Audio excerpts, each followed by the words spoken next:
আমাদের সামাজিক সংগঠন নাম হচ্ছে ফ্রেন্ডস ক্লাব। এটা আমরা তিতাস উপজেলা জুড়ে বেশি কাজ করি, তিতাসের বাইরেও আমরা কাজ করি। আমাদের এই মাসিমপুরের কৃতি সন্তান সাংবাদিক হালিম সৈকত ভাই, উনি 2009 সালে এই সংগঠনটা প্রতিষ্ঠা করেন। ওনার বৌদুলতে তিতাসে আনাচে কানাচে আমরা স্বেচ্ছাসেবীরা মানবিক কাজ করে থাকি।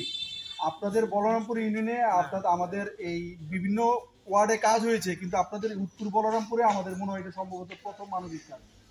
তো পরবর্তী পর্যায়ে আমরা আমাদের যে মুহতামিম আছে মাদ্রাসার দায়িত্বের, ওনার সাথে আমার কথা হয়েছে।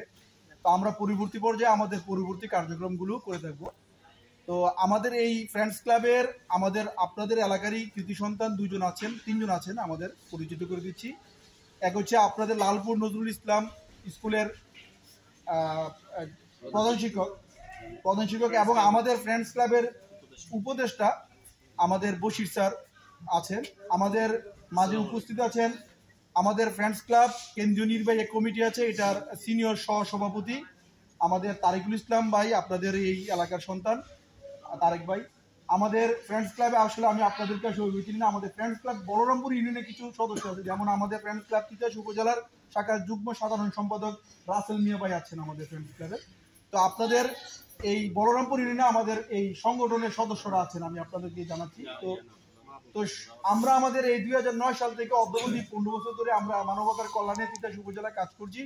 শীত বস্ত্র, আমরা শীতের সোয়েটার এবং পাশাপাশি কম্বলও বিতরণ করে থাকি। এবং মাদ্রাসা কেন্দ্রিক আমাদের আরেকটা প্রোগ্রাম আছে, একবেলা আহার। ছাত্রদের সাথে আমরা মাদ্রাসা ছাত্রদের সাথে একবেলা খাবার খাই। আমরা ইনশাল্লাহ পরিকল্পনা আছে ভবিষ্যতে আপনাদের মাদ্রাসায় একটা প্রোগ্রাম করার, আমাদের একটা পরিকল্পনা আছে একবেলা আহারের ইনশাল্লাহ।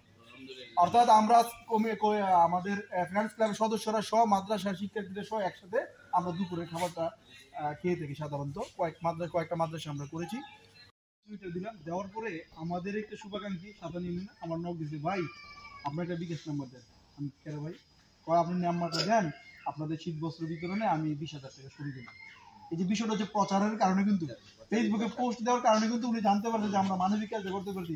আমাকে কি করতে 20,000 টাকা, আমি আবার কি করবো, আমাকে গ্রুপে অ্যাড করে আবার সদস্যদের জানাচ্ছি। আর সবচেয়ে বড় জিনিস, আমাদের সংগঠনের মেসেঞ্জার একটা গ্রুপ আছে, সেখানে আমাদের বিস্তারিত আলোচনা হয়। এখানে স্বচ্ছতা জবাব দিতে এবং কি যে কোনো সিদ্ধান্তে স্যার আমাদের গ্রুপে আছে, তারেক ভাই আছে গ্রুপে আছে। আমাদের স্বচ্ছতা সবচেয়ে বড় জিনিস, কাজের যে স্বচ্ছতা, এটা আমরা চেষ্টা করি সর্বোচ্চ করার জন্য। সবাই আমাদের জন্য করবেন। এই পর্যায়ে আমাদের জন্য আসলে